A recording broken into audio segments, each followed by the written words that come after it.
Chapter 1. 3 Bodies. The man who was waiting on the shore looked like a farmer.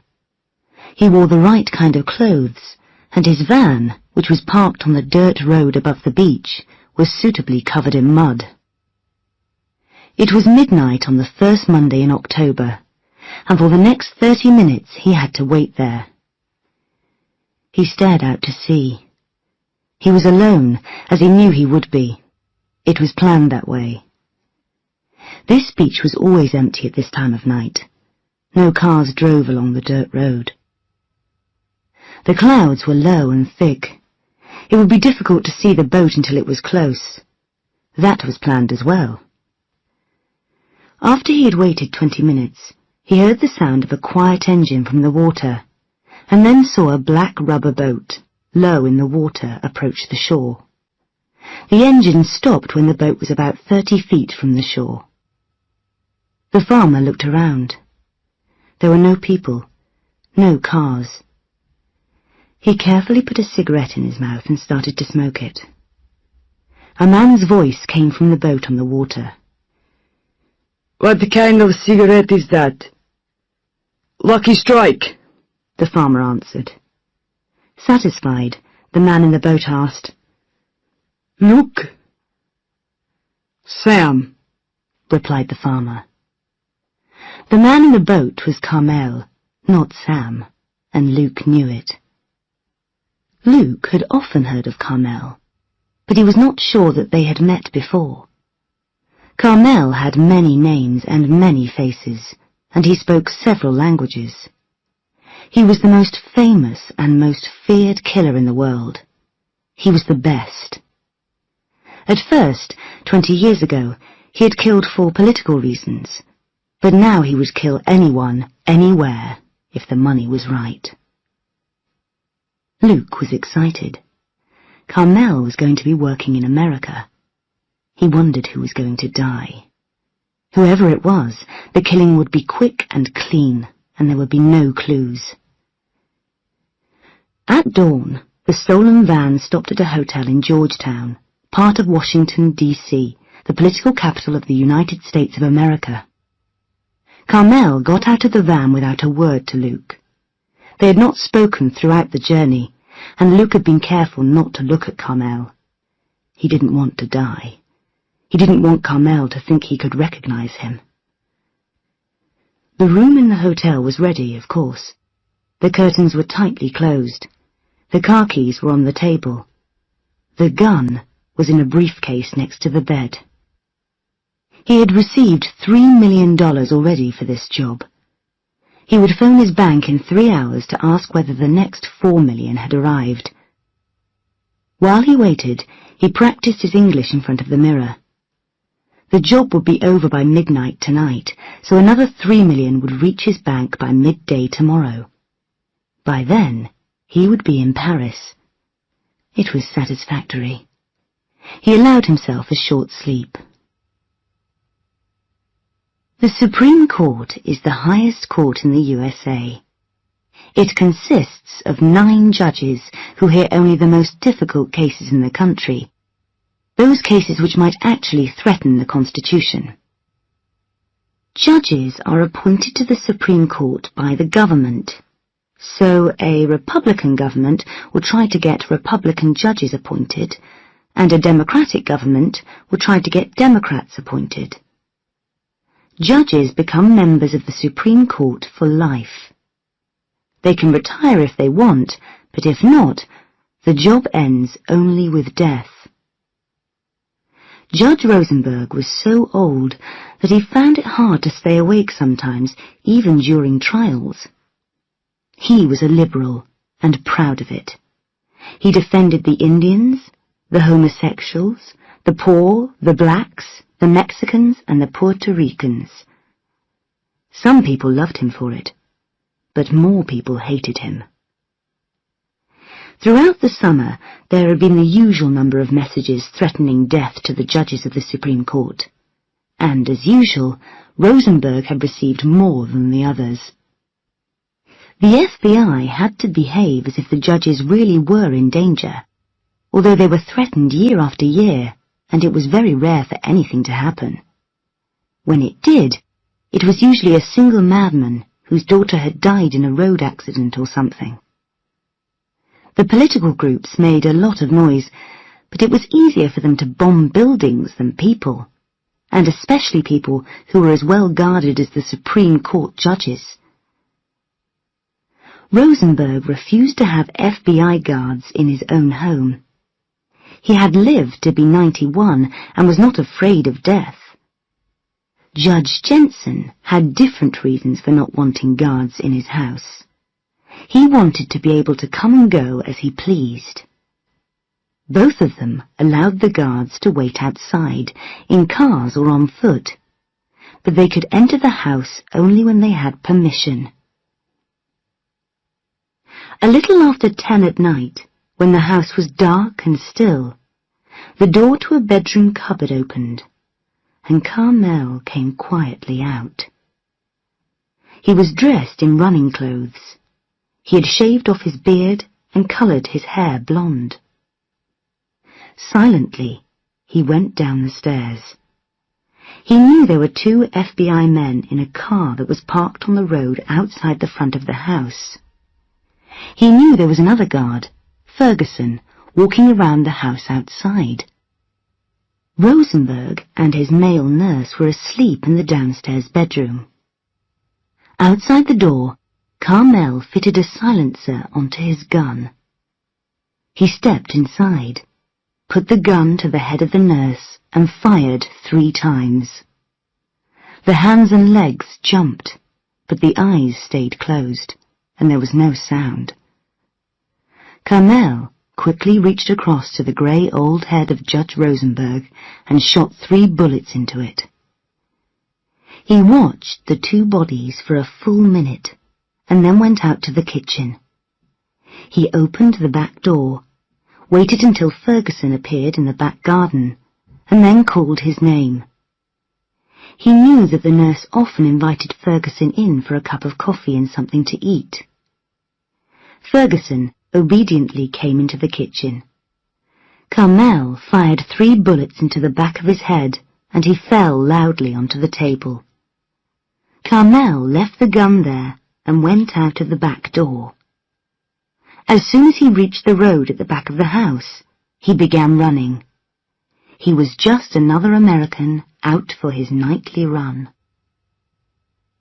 In the dark of the Montrose Theatre, Glenn Jensen sat by himself and watched the men on the big screen in the front of the theatre.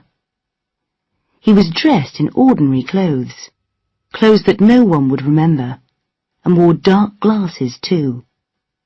Nobody would know that he had been here.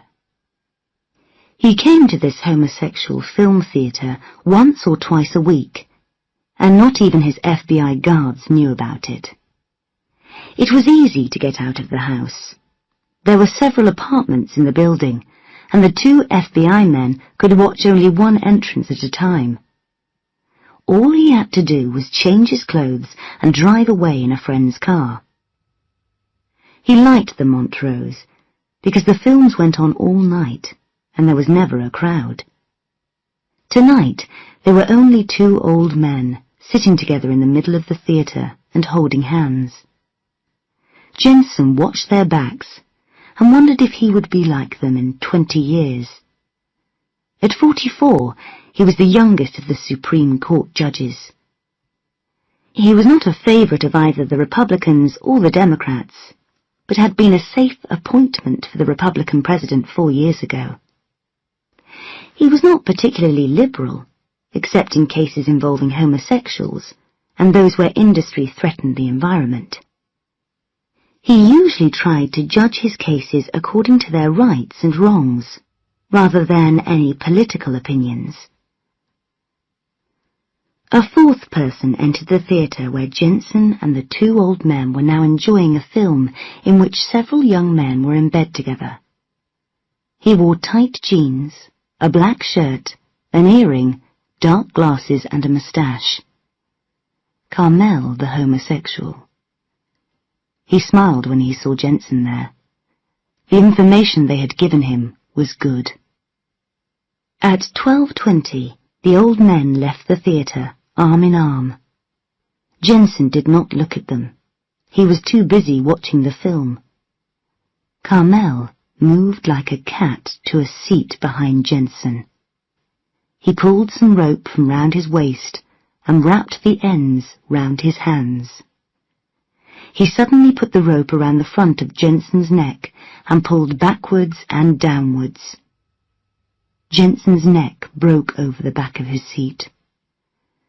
Just to make sure, Carmel twisted the rope until it bit deeply into Jensen's neck and held it there for 2 minutes. An hour later, he was waiting at Dulles Airport for his flight to Paris. Chapter 2. Political Planning. The phone woke the president at 4:30 in the morning. He listened to the voice for a minute and then jumped out of bed. 8 minutes later, he was in the office. Fletcher Cole, his chief of staff, was waiting for him. What the hell happened? The president asked. Cole walked up and down in front of the president's desk. We don't know much, he said. They are both dead. 2 FBI men found Rosenberg at 1 a.m. His nurse and guard were also dead. 3 bullets each. Very clean, very professional. While the FBI were at Rosenberg's house, they heard that the police had found Jensen's body in a homosexual club. Voiles called me, and I called you. He'll be here in a minute. Rosenberg is dead? The president said. Yes, at last. Rosenberg and the Republican government had not been friends. I suggest you go on TV in 2 or 3 hours' time and tell the country about it all. Mabry is already working on your speech. We don't want to leave it until later because we want to be the first to tell them. The press already have the news. I didn't know he was a homosexual. There's no doubt about it now. This is the perfect crisis. We didn't cause it. We didn't do anything wrong. The country will be shocked and they'll turn to you. You're going to be more popular than ever, and next year you'll be elected again for another 4 years. It's great. And I can get 2 new men into the Supreme Court. Exactly. That's the best bit. They'll be your men, and they'll be there forever. You'll have a first list of names by tomorrow. Are there any suspects? Not yet. The president smiled. Voiles' FBI men were supposed to protect the judges, weren't they? Good. I want you to leak that information to the press. Maybe we can get rid of Voiles, too. When Voiles arrived a moment later, the president and Cole tried to look worried. Voiles told them that there were no suspects yet, and the president asked for a list by 5 o'clock that evening. They agreed that the killings must be connected. Voiles denied that his men had been careless. Rosenberg and Jensen are dead because they refused to let us guard them properly, he said. We're guarding the other 7, and they're still alive. At the moment, the president said, and looked at Cole. They almost smiled. They could easily make Voiles look stupid and inefficient over this business. Voiles knew it too. He was going to have to be careful. The president, or rather Cole, who told the president what to think, wanted his head, and the press would eat him alive. Back in his office, he ordered a full inquiry into the murders.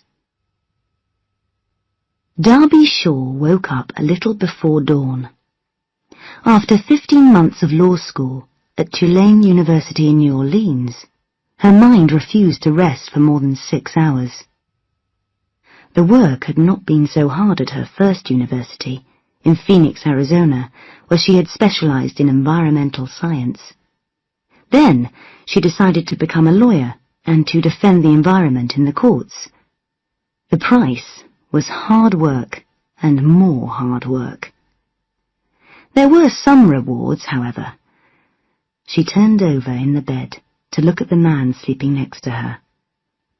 Thomas Callahan was one of the most popular teachers in the university. He was 45 years old, but seemed a lot younger. He drank a lot, wore jeans, drove a Porsche, lived in the French Quarter, and managed to make even constitutional law interesting. He was also good in bed. And for the first time in his life, he had stayed with one woman for more than a few weeks. Darby and he had been together now for several months. She smiled and wondered what her fellow students would think. Only her very best friends knew the secret. She turned the TV on, and suddenly there was the president. She listened for a minute and then shook Thomas awake. "Thomas! Wake up! Listen to this!" She turned the sound up louder. Callahan sat up and stared at the screen, still half asleep. He understood what the president was saying, though. "Rosenberg? Murdered?" he said. Darby knew that Rosenberg was his hero. "Jensen, too," she said. The president finished his speech and Darby switched the TV off. "No suspects, according to the president," Callahan said. "I can think of at least 20 groups who wanted Rosenberg dead," Darby said, "starting with the Ku Klux Klan." "Yeah, but why those two judges? Okay, lots of people wanted Rosenberg dead. But why Jensen? Why not McDowell or Yount? They're both more liberal than Jensen." "Maybe they both just got killed on the same night by chance," Darby suggested, without believing it. "No, I don't think so," said Callahan. "These are the first Supreme Court judges ever to be murdered. And then 2 in one night? There must be some connection between the murders." "But you know the worst thing? That fool president will be able to fill their places. That means that 8 out of the 9 will be Republicans. We won't be able to recognize the Constitution in 10 years. This is awful." "Perhaps that's why they were killed, Thomas. Someone or some group wants a different Supreme Court, filled with Republicans." "But why Jensen? He was appointed by a Republican."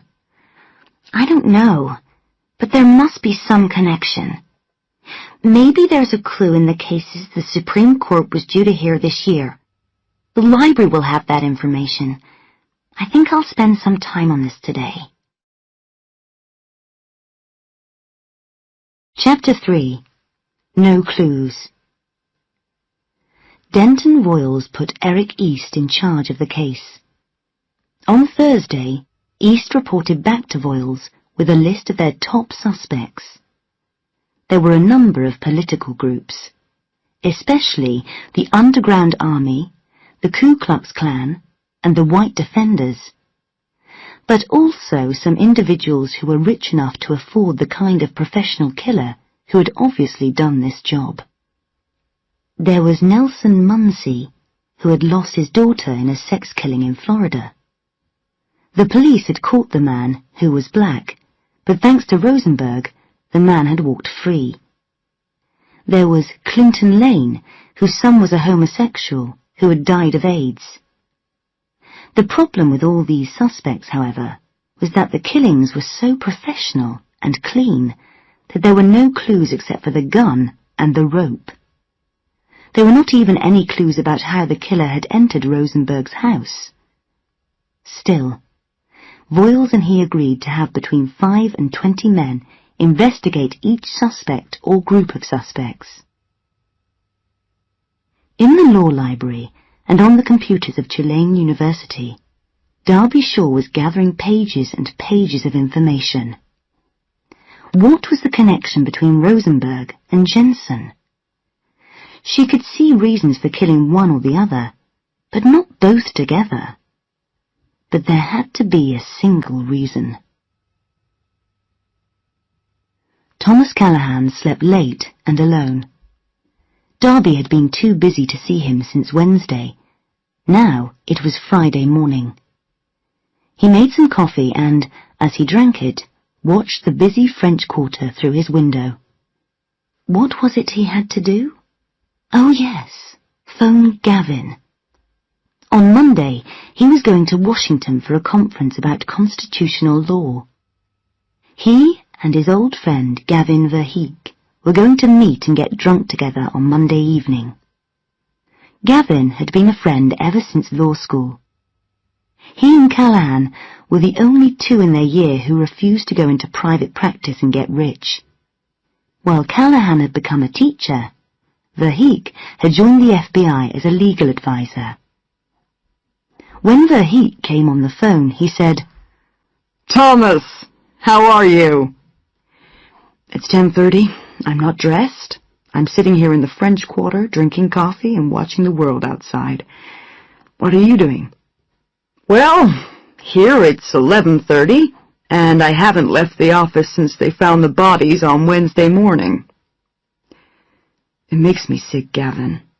The president will get 2 Nazis onto the Supreme Court. I suppose you've already seen the list. I bet your office is already checking that they've lived good, clean lives. Go on, Gavin. Tell me who's on the list. I won't tell anyone else." "No chance. I'll only tell you this. Your name's not on the list." "I'm so disappointed." "How's the girl?" "Which one?" "Come on, Thomas. The girl?" "She's beautiful and brilliant and gentle. Oh, and rich. She has red hair and the longest legs you've ever seen." "Wow. What's her name?" "Darby Shaw. But I haven't seen her for a couple of days. She's trying to solve the murders all by herself. Why don't you tell me who did it, and then I can tell her, and she'll come back to me." "Don't you read the papers? We have no suspects. Not one." "At least I tried. Are we going to meet on Monday?" "I hope so. Boyles wants us to work day and night until the computers tell us who did it." "I'll expect a full report on Monday, Gavin. Not just the gossip." "Why don't you bring Darby? How old is she? 19? 24, and she's not invited. I'll see you on Monday at 7 p.m. in the usual restaurant, okay?" "Okay. See you." Darby's inquiries had brought her to the court in Lafayette. Of all the Supreme Court cases due to be heard in the next few months, there was one that could explain the killings. She needed to see the court's files on the case. When the clerk brought them to her table, however, her heart sank. There were lots of files, each inches thick. The case was 7 years old. Only one person was involved, but he had hidden behind 38 different businesses, which had used no fewer than 15 law firms over the last 7 years. She pulled her chair into the table and began to work. Chapter 4. Ideas and Information. The meeting East and Voiles had with Cole and the President did not go well. Not only could they not report any progress, but they had to admit that investigations like this could take many months. Then Cole handed Voiles a list of 8 possible members of the Supreme Court, 2 of whom would fill the places left empty by Rosenberg and Jensen. "We want a report on these people in 10 days, Voiles," he said. "And make sure the press doesn't get to hear about them." "You know we can't promise that," Voiles said. "We can't guarantee no leaks. As soon as we start to dig around these people, someone will realize what's going on." "The FBI can't guarantee secrecy?" Cole said. You better keep this out of the papers, Voiles. Voiles jumped out of his chair. Listen, Cole, he shouted. Why don't you investigate these people yourself? Don't start telling me what to do. The president tried to make peace. All we're saying is do your best, Voiles, he said. These people are young, and they're good Republicans. They'll be giving the Constitution shape long after I'm dead, so it's important to me that the two who become members of the Supreme Court are clean, so that they can stay there forever. So no drugs, no unusual sexual habits, nothing like that. Okay? Yes, Mr. President, but we cannot guarantee total secrecy. I understand. Just try your best. Yes, sir. Callahan went round to Darby's apartment with a pizza and a bottle of wine.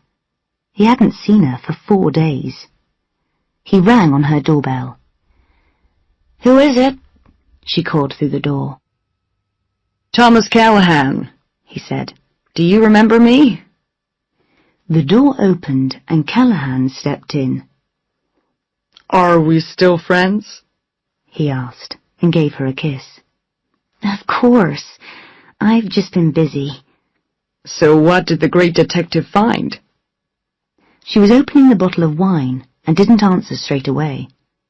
She poured wine into 2 glasses and they went and sat together on the sofa. She put her legs up onto him and he stroked them.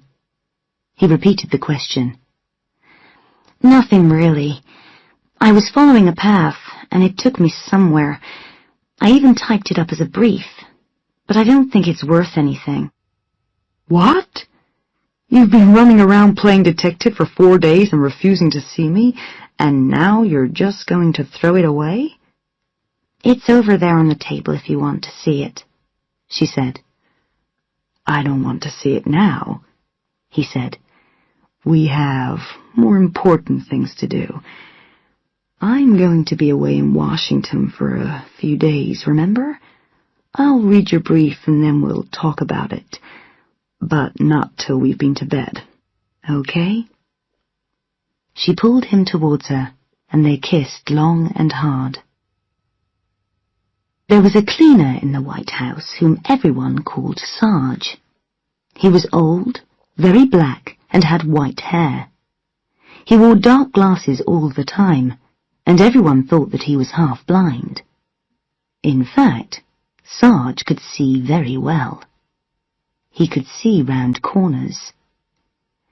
He had been working in the White House for 30 years now, cleaning and listening, cleaning and seeing. He knew which doors stayed open and which walls were thin. No one ever noticed him. His son, Cleve, was a policeman. This is how it worked. Cleve would contact Gray Grantham of the Washington Post and arrange a meeting. Sarge and Grantham would meet. No one knew how Grantham got his political information, but it was always good and always correct. Sarge never talked to anyone except Grantham, and he didn't tell even him everything he found out. This time they met at Glenda's, a little cafe on 14th Street. Sarge was able to tell Grantham 2 of the people on the list of possible Supreme Court judges. Chapter 5. An Implausible Theory. Verheek had drunk too much the night before with Callahan, as he had known he would. What had he said? Had he given away any secrets? He remembered explaining that the connection between Rosenberg and Jensen was not political. The connection was so obvious that for several days no one in the FBI had seen it. They were killed because the killer could get to them. It was as simple as that. They weren't guarded as well as the others. Of course, this still didn't answer the question why someone wanted 2 Supreme Court judges dead. He remembered that they spent most of the evening talking about their student days together in Washington, and about women. Callahan had given him a copy of the brief his girlfriend, what was her name? Darby, had written about the death of the two judges. Callahan had said it was an interesting theory. She didn't believe it, nor did he, but it was worth reading. Verheek pulled the brief out of his briefcase now and started to read it. It was better written than most briefs, and he enjoyed it. The theory was implausible, but no one else had thought of it. It was worth considering.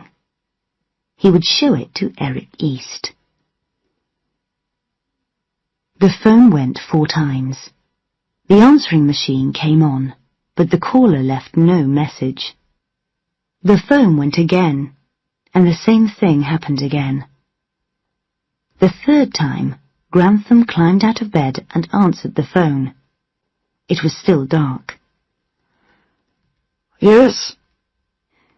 Is that Gray Grantham, of the Washington Post? It is. Who's calling? I can't give you my name. Okay, why are you calling? I saw your story yesterday about the White House and the possible next 2 Supreme Court judges. Good. But why are you calling me so early in the morning? I'm sorry. I'm in a payphone. I'm on my way to work. I can't call from home or the office. What kind of office? I'm a lawyer. Great. Washington was home to 500,000 lawyers. Private or government? I'd rather not say. Okay. Anyway, why did you call? A hesitation. I may know something about Rosenberg and Jensen. Grantham sat up straight. What exactly? Are you recording this? No. Should I? I don't know, Mr. Grantham. I'd prefer it if you didn't record this. Okay? Whatever you want. I'm listening. Can you trace this call? I could, but you're at a payphone. What difference would it make? You're right. I'm just frightened. You see, I think I know who killed them. Now Grantham was standing. That's valuable information. It could get me killed. Do you think they're following me? Who? Don't worry. Tell me your name.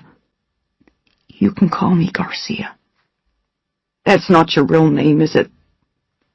Of course not, but it's the best I can do. Okay, Garcia.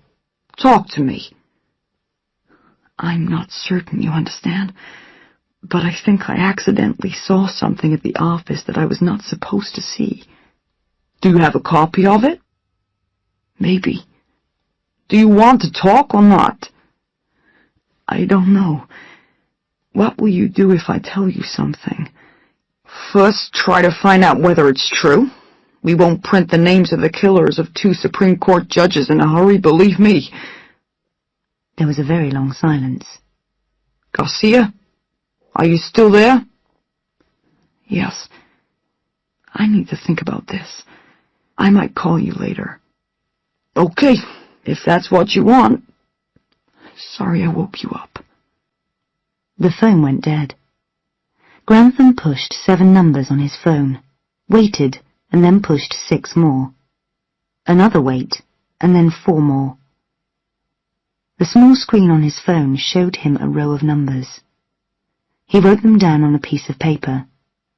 The payphone was on 15th Street. East and K.O. Lewis, Voiles' second-in-command, met with Cole alone, because the president was out of Washington. They had 2 bits of information for him. First, they told him that cameras at the airport in Paris had recorded the arrival from Dulles of the killer, Carmel. Cole thought about this for a minute. What if Carmel was involved in the killings? What does it mean?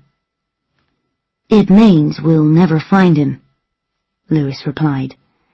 9 countries around the world have failed to find him for the last 20 years. It means that he was paid a lot of money by someone or some people here to do the killings. So we know, or we think, that Kamal did the killings, but it doesn't really help us, does it? No, you're right. Okay. What else have you got for me? Lewis looked at East. There's no real progress to report, except... Except what? Well, there's this theory which has appeared in the last 24 hours. A law student in New Orleans wrote it up as a brief. We call it the Pelican Brief. Here's a copy of it. Voiles liked it, but he was afraid it could hurt the president. How? Read it. You'll see. This time Garcia called Grantham during office hours. He didn't tell him anything new. He was still frightened and uncertain. They agreed that he would call again at lunchtime the next day. The call came from a payphone on Pennsylvania Avenue. Later, when the president returned, Cole told him about the brief. The theory isn't plausible, he said. But Voiles likes it. He probably doesn't believe the theory any more than anyone else, but we've made him look bad over these killings so far, and he wants revenge. He's going to investigate this new suspect. If the press get to hear about the investigation, that could be bad for you. We better do something about it. Is the suspect someone we know? Yes. Cole explained what was in the brief. Did we get a lot of money from him? Millions, one way or another, said Cole. But the president preferred not to know the various ways in which money came in, especially when they weren't always perfectly legal. Chapter 6. Hunted. Thomas was drinking too much over dinner. She didn't like it, and she told him so. He wanted to prove that she was wrong, so he drank even more. They had an argument. After dinner, outside the restaurant, he pulled the keys to his Porsche out of his pocket. "Thomas, no! You're too drunk to drive. Give me the keys." He held on to the keys and set off in the direction of the car park. He couldn't walk straight, and his foot kept slipping off the pavement into the road. She followed him, but stayed some way behind. She was too angry, and just wanted to get back to her apartment alone. He shouted something over his shoulder about how he could drive better when he was drunk. She stood with her arms crossed on the other side of the car park and watched him put the key into the lock. It took him 3 or 4 attempts. Then he was inside, and she lost sight of him between 2 other cars. She heard him start the engine, though. The explosion knocked her to the ground. She lay there for a moment, and then jumped to her feet. The Porsche was a ball of fire. Darby ran towards it, screaming his name. Bits of the car were still falling all around her, and the heat stopped her 30 feet away. She screamed with her hands over her mouth. A second explosion tore through the car and pushed her back. She fell, and her head hit the side of a parked car hard. Everything went blank for a minute. Then there were people everywhere, and voices shouting, "Whose car is it? Call 911! Was there anyone in it?" She was repeating the name Thomas. Someone put a cold cloth on her head. She heard the sound of the police and firemen coming, and then there were red and blue lights everywhere. A black man was bending over her. "Are you all right, miss?" he asked. "Thomas," she said. "Where's Thomas?" Miss, who's Thomas? asked the man. Was he in that car? She nodded and then closed her eyes. She could hear men shouting in the distance. They were all over by the burning car. She sat up and was sick between her legs. Then she felt better. She got up and walked away. She knew who the bomb had been for. Her. And she knew why. She had to hide. They were hunting her. Were they behind her even now? She wandered deep into the French Quarter, found a cheap hotel, and paid for a room with her card. As soon as she was in the room, she locked the door and curled up on the bed with all the lights on. Mrs. Verheek answered the bedside phone. "It's for you, Gavin," she called into the bathroom, where he was shaving. He came and took the phone from her. Hello? He said angrily. Who could be calling this early in the morning? This is Darby Shaw. Do you know the name? Yes, we share a friend. Did you read the little theory I wrote? Yes, the Pelican Brief, as we call it. And who is we? Verheek sat up straight. She was not calling for a friendly chat. Why are you calling, Darby? I need some answers, Mr. Verheek. I'm frightened to death. It's Gavin, okay? Okay, Gavin. Where's the brief? Why? What's wrong? I'll tell you in a minute. Just tell me what you did with the brief. Well, I read it, and then I passed it on to someone else, who passed it on to Denton Voiles, who liked it. Has anyone outside the FBI seen it? I can't answer that. Then I won't tell you what's happened to Thomas. All right, yes, it's been outside the FBI, but I don't know exactly where, and I don't know how many people have read it. He's dead, Gavin. He was murdered last night.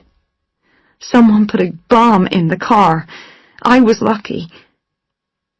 Gavin was shocked. Where are you? Are you safe? New Orleans. Who knows if I'm safe? They must be after me, too. It was me they really wanted. I'll have some men come and get you, Darby. You can't stay on the streets. Then I'll catch a plane and I'll be there by midday. I don't think so. Thomas is dead because he talked to you. Why should I want to talk to you? Give me your number at work. I may call you later. Okay, but Darby, just tell me, did he feel any pain? There were tears in her voice. No, it was very quick. Then she put the phone down. She could let herself cry now, because there wouldn't be time later. Crying could get her killed. Chapter 7. Keep Moving.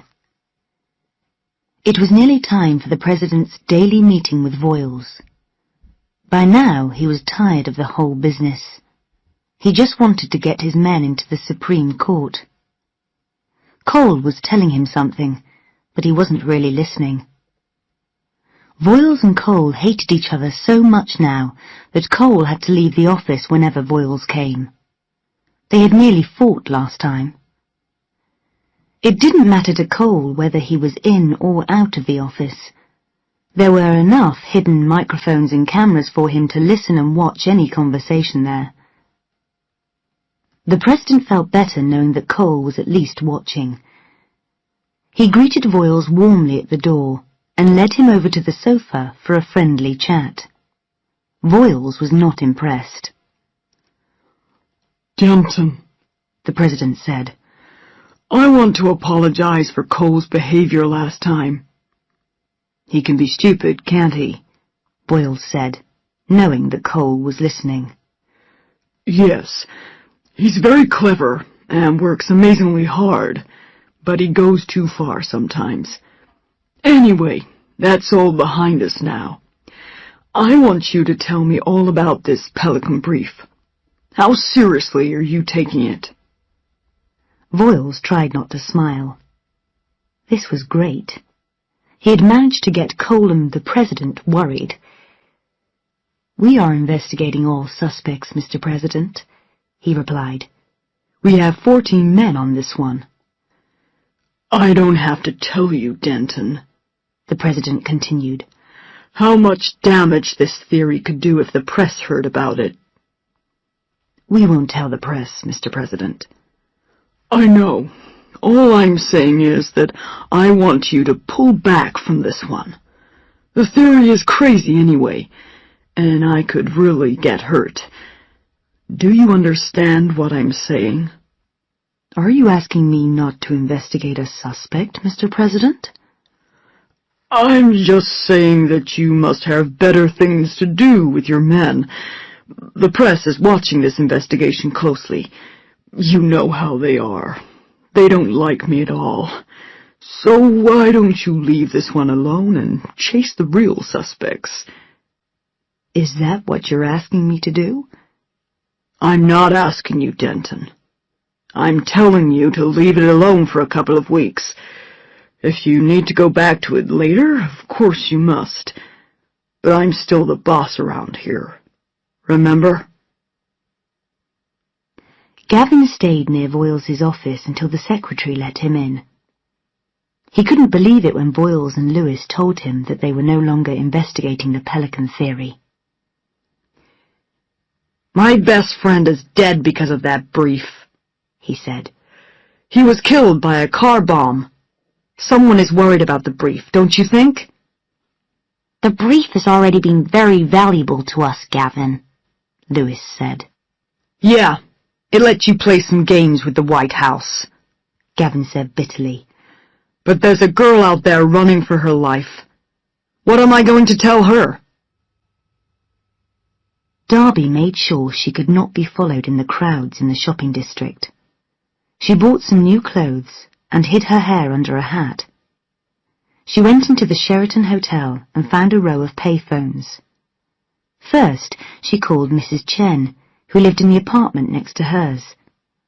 No, she had not seen anything. Yes, there had been a knock at her door early this morning. Then she called Gavin. "Where are you?" he asked. "Let me explain something. For now, I'm not going to tell you or anyone else where I am. Clear?" "Yes, but don't go home." "I'm not a fool. They've already been there." "What did Mr. Voiles say?" "I haven't been able to see him." You've been at the office for 4 hours, Gavin. I expected you to do better. "Be patient, Darby." Patience will get me killed.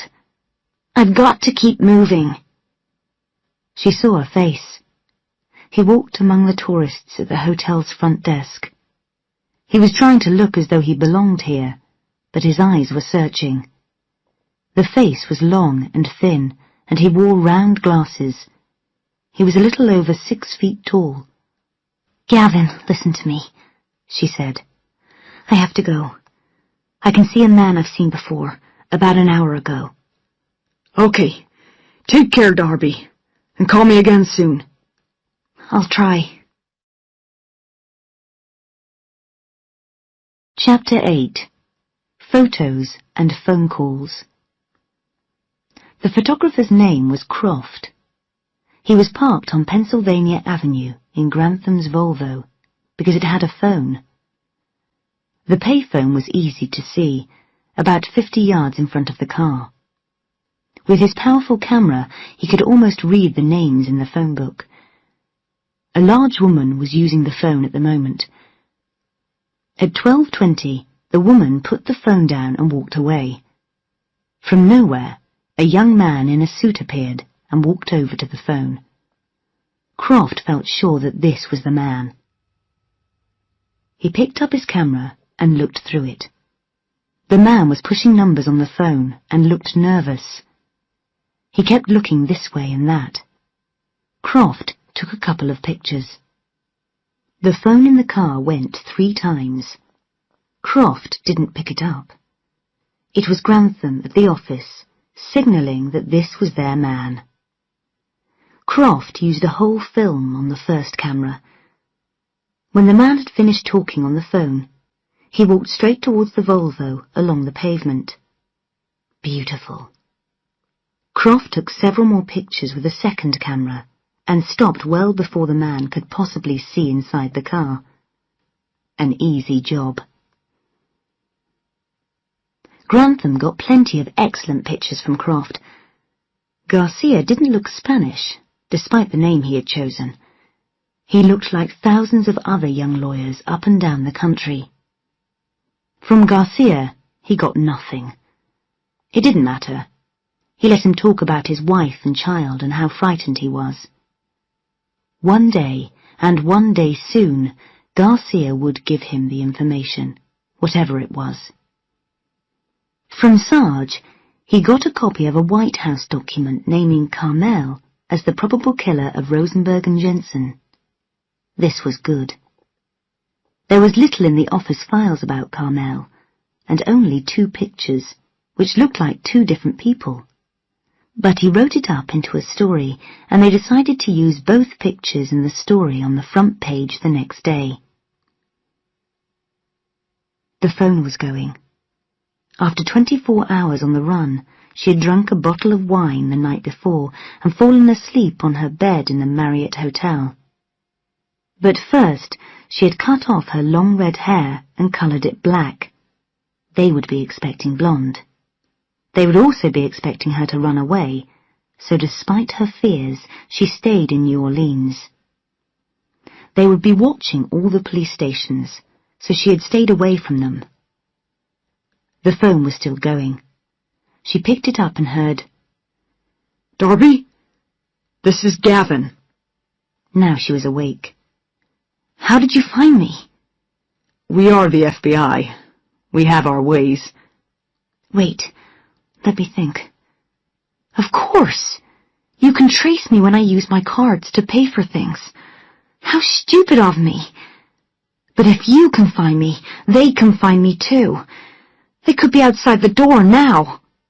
"Stay in small hotels then, and pay with cash. Now, listen. I'm coming to New Orleans. It's Thomas's funeral tomorrow. I think we should meet tonight. You have to trust me, Darby." "What did Voiles say?" Gavin hesitated. "We're taking no action at this time." "That's lawyer talk, Gavin. What does it mean?" "I don't want to talk on the phone. That's why we have to meet." "No. Tell me why Voiles is doing nothing about this." "I'm not sure why. Honestly." "What do you think, Gavin? Do you think Thomas was killed because of the brief?" "Yes." "Thanks. If Thomas was murdered because of the brief, then we know who killed him. And if we know who killed Thomas, then we know who killed Rosenberg and Jensen. Am I right?" "Probably." "That's good enough. Probably means yes when a lawyer says it. But the FBI is still doing nothing about my suspect." "Calm down, Darby. Let's meet tonight and talk about this. I could save your life." She carefully put the receiver of the phone under the pillow. She threw her things into a bag and left the room. She walked up 2 floors to the 17th, then took the lift down to the 10th. Then she walked down the stairs to the ground floor. She hid in the women's room for half an hour, and then left the hotel. On Dumaine Street in the French Quarter, she found an empty cafe with a phone at the back. She called Verheek. "Where will you stay tonight?" she asked him. "At the Hilton." "I'll call late tonight or early in the morning." "Can you get the Washington Post down there? You should read it today." "I can't wait. I'll speak to you later." She bought a Post and read it at another cafe. If the report was right, it fitted in with her theory. The local paper had a picture of Thomas on the second page, with a long story about the explosion. The police were looking for a white female whom several witnesses had seen there at the time. She looked slowly at the photo of Thomas. He was so handsome. Tears filled her eyes. Alice Stark, Darby's best friend, got the key to the apartment from Mrs. Chen and let herself in. She had been there plenty of times before, and everything looked all right. Nothing was out of place. The whole apartment was tidy. The kitchen smelled of stale food. It was dark when she got there, but Darby had told her not to switch on the lights, and certainly not to open the curtains. She used a torch to see her way around. She sat down at the computer and turned it on. She looked for the files Darby had mentioned, but they weren't there. By the light of the torch, she looked in the boxes of diskettes. They were empty. Alice returned the key to Mrs. Chen and walked half a mile to where she had left her car. She met Darby as arranged in the restaurant, and she told her what she had discovered. Darby did not seem surprised, and refused to answer Alice's questions. Verheek was angry. She had said she would call him. Now it was midnight and she still hadn't called. He could save her life if she called. He had to do something. He decided to visit a few student bars to find out if anyone knew her and had seen her recently. He got back to his room at 3 in the morning. There were no messages. She hadn't called. Was she still alive? Chapter 9. Searching for Darby. Another phone call from Garcia. The man still wouldn't talk. Why was he calling him before dawn on a Saturday? They'd had the same conversation every time, that he had to think about the safety of his wife and child, that he had seen something in his office. But there was never anything new. Grantham had just gone back to sleep when the phone went again. Hello? It was not Garcia this time. It was a female voice. Is this Gray Grantham of the Washington Post? He must get an unlisted telephone number. It is. And who are you? Are you still in the story about Rosenberg and Jensen? Yes. Have you heard of the Pelican Brief? The Pelican Brief. No. What is it? It contains a theory about who killed the judges. It was given to the FBI last Monday by a man called Thomas Callahan. Suddenly, on Wednesday, Callahan is killed by a car bomb. How do you know all this? I wrote the brief. He was wide awake now, listening hard. Where are you? New Orleans. Are you in danger? I think so, but I'm okay for now. I'll call you again soon. See if you can find out anything about the brief. She came early to Thomas's funeral, and she would stay late. She found an empty room on the 3rd floor of a student building that looked out over the university church. She sat with her face to the window and saw his parents and brother arrive. Students and staff came in 2s and 3s. She pressed a handkerchief to her eyes. Then she saw him. It was the thin-faced man with glasses. He was wearing a coat and tie. He walked towards the church, looking carefully in every direction. First they kill him, then they come to his funeral. 10 minutes later, he came back out of the church. He looked sad, as if Thomas had been a friend. He put a cigarette in his mouth and walked past some parked cars and behind the church. 2 minutes later, another man got out of one of the cars and followed him. The two of them reappeared after a minute, walking together now. Then Thin-Face disappeared down the street while the other man, who was short, returned to his car and waited for the funeral service to finish.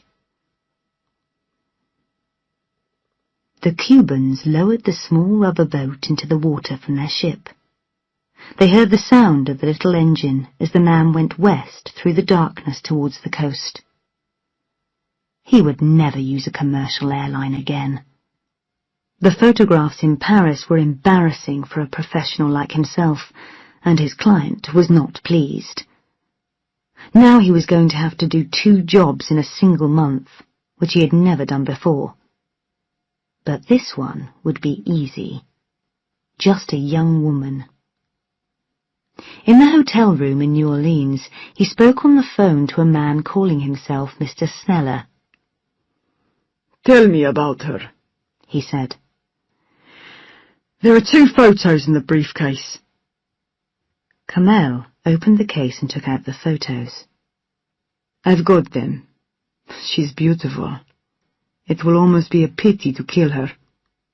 "Yes, but all that red hair is gone.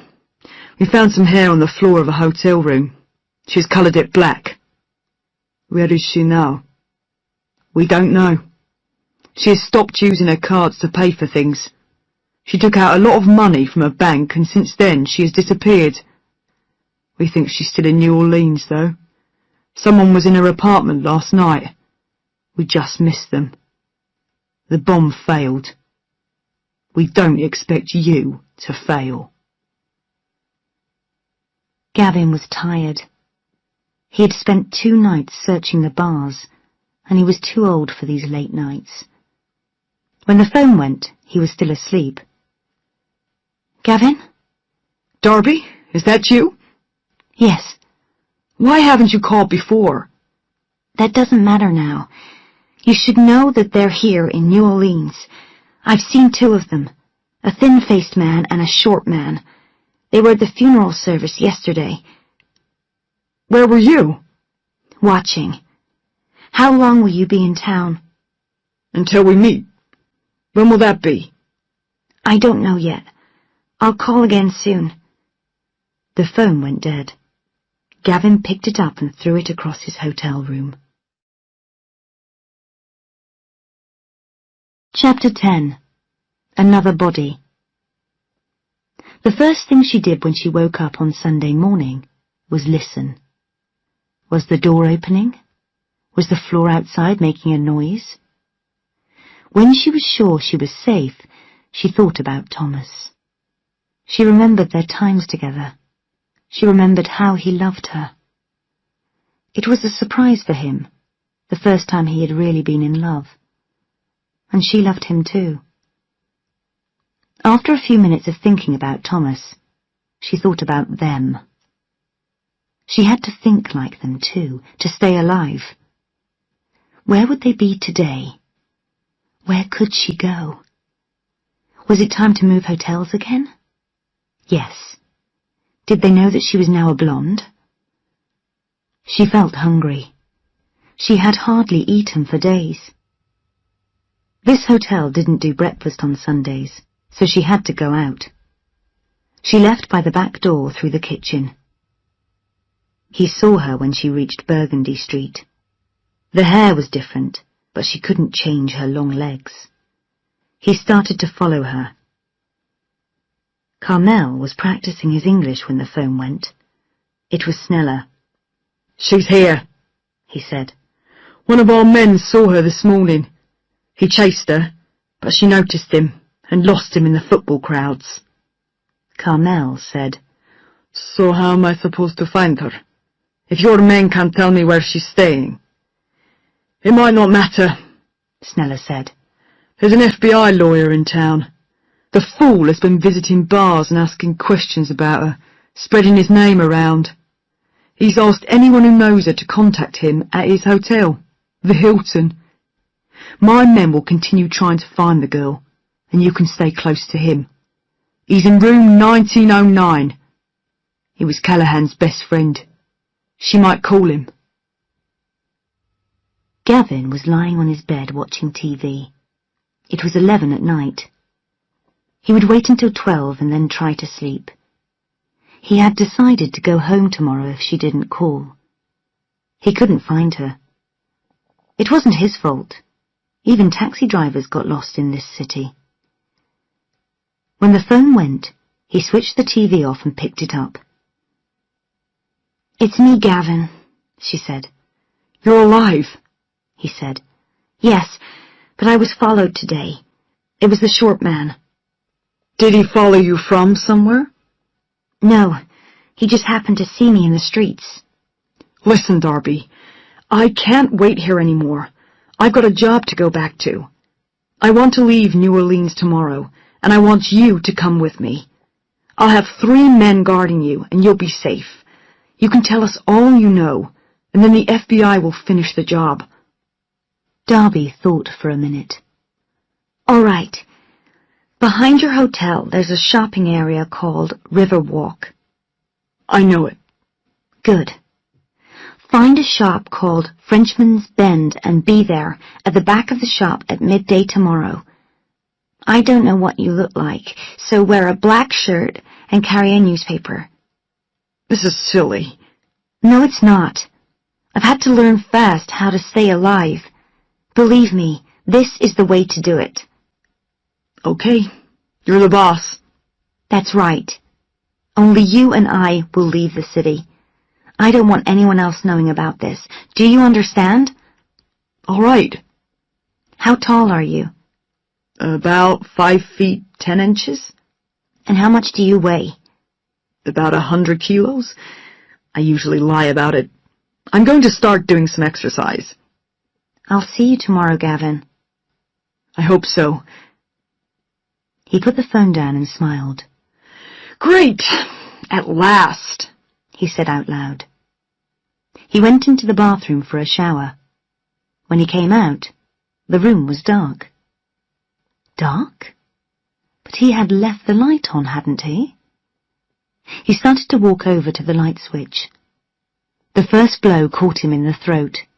He fell to his knees, which made the second blow easy.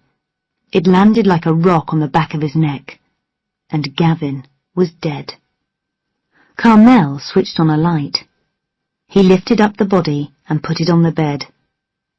He turned the sound on the television up loud, opened his bag, and took out a cheap gun. He held it to the right side of Gavin's head and fired. Then he carefully put the gun in Gavin's right hand and curled the fingers around it. It wouldn't take a doctor very long to find out how Gavin had really died, but Carmel didn't need very long. By the evening of the next day, he would be out of the country. He opened up the receiver of the telephone and took out the little microphone. He pulled the recorder out from under the bed. Finally, he checked that the cupboard where he had waited was clean. Then he left the room. No one had seen him enter, and no one saw him leave.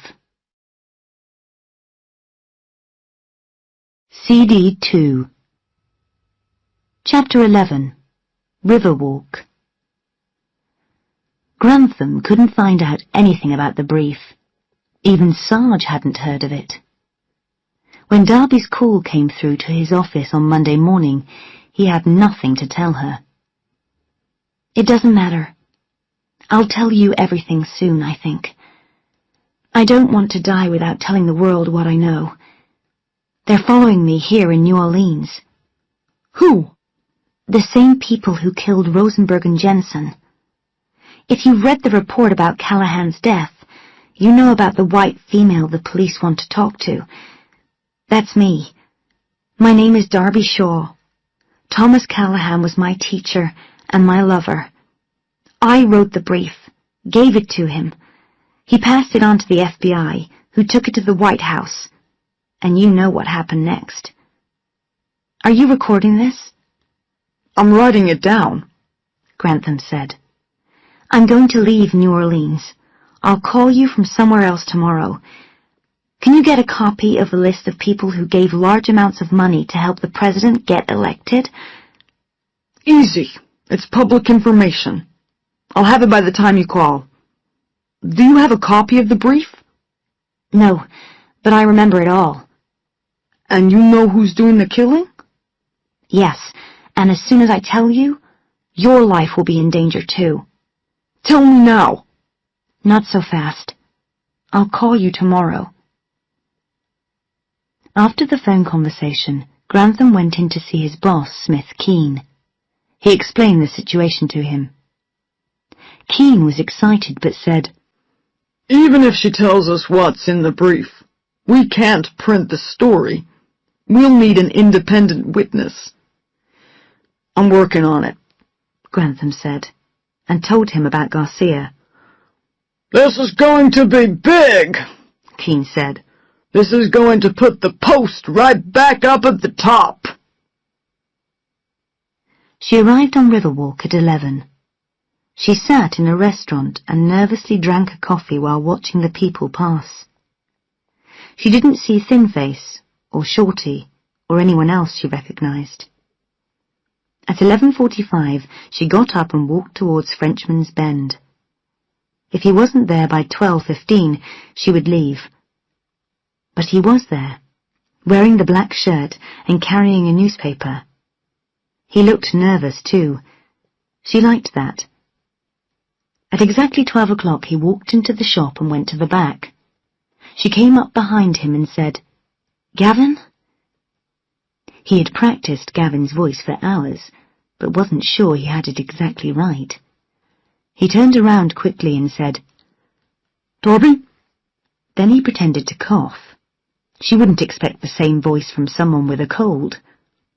"Let's get out of here," he said. "Follow me," she said. Darby took his hand and led him out of the shop and towards the river. "Have you seen them?" he asked. "No, but they're around somewhere." "Where are we going?" "Just come with me." "You're walking too fast, Darby. It will look strange to people. Let me make a phone call. I can have men here in 10 minutes, and then we'll be safe." He was pleased with himself. He sounded just right. "No," she said, but she slowed down. They joined the queue for the riverboat Bio Queen. "The boat will take us to where I've parked a car," she explained. "Then we get out of here fast." Carmel was uncomfortable. He was wearing a great many underclothes, so that he would look as fat as Verheek, but he could wait an hour until they were out of the city. And then... The man with the gun pushed his way through the queue. He had killed before, but never in such a public place. The queue was moving, but he was getting through it. The man and the woman were just about to step onto the boat when he reached them.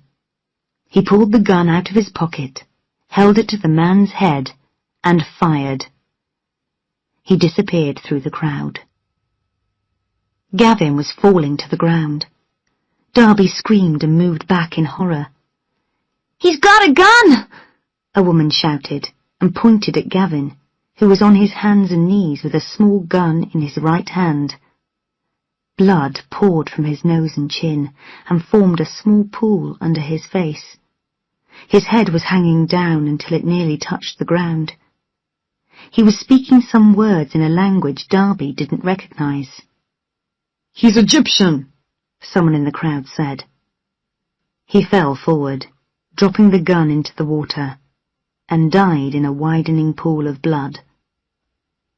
Darby walked away as the crowd moved forwards to see the dead man, and 2 policemen started to push their way through. She left Riverwalk after dark. She had bought new clothes and wore a new coat as well. She waved at a taxi. "How much to take me to Baton Rouge?" she asked. "That's a long way," the driver said. "You should go by bus or train." "How much?" she asked again. $150, the man said, after a moment's thought. "Here's 200, she said. "Get me there fast." Thomas had talked to her about his friend Gavin Verheek. She knew he wasn't an Egyptian. Chapter 12. Darby Explains. Voiles sent East down to New Orleans to learn the truth about Verheek's death. Lewis brought the news to his office. "Denton, when are we going to start taking this Pelican brief seriously?" he asked. People keep dying because of it. We'd better investigate it. It must be Matisse. I know, Boyles said. We'll send down a team of men. But I don't want the fool in the White House or Cole to hear that we're investigating it. I want to surprise them. When the president told me to leave the brief alone, I was carrying a small recorder in my pocket. I've got every word loud and clear. If we find that the brief is accurate, the press will love us, and we can let them know that the president told us not to investigate it. That'll be the end of him and Cole, Lewis said happily. I know. He'll have no chance in the election next year. We've got him. They smiled at each other. But what about Matisse? Lewis said. If he hadn't killed all those people, we wouldn't have thought the brief was right. He must be crazy. There are rumors that he is, Boyles replied. I've spoken to the CIA. They had men in New Orleans. They don't know where Matisse is. He's probably not in this country. He owns houses all over the world. We'll need their help to get him. They were following the girl, too, but they lost her in Chicago airport. She could be anywhere by now. She could be dead, Lewis said. Matisse's men are following her as well. Grantham traced 2 old photographs of her, one from her high school, one from her first university. He pinned them up beside his desk. She was beautiful. She called him as she had promised. He had read about the killing of a lawyer in New Orleans, and she told him the true story. She also told him about the other killing, which had not appeared in the newspapers. Then she said, "Can you come to New York tomorrow, Grantham?" Of course. It'll only take a few hours. But please, call me Gray. He looked at the photographs of her. "I'll ring tomorrow morning to tell you where to meet me. And tomorrow, I'll tell you who killed Rosenberg and Jensen." Do you know who did it? I know who paid for the killings. I know his name. I know his business and his politics. And you'll tell me tomorrow. If I'm still alive. A pause. Perhaps we should talk immediately, he said.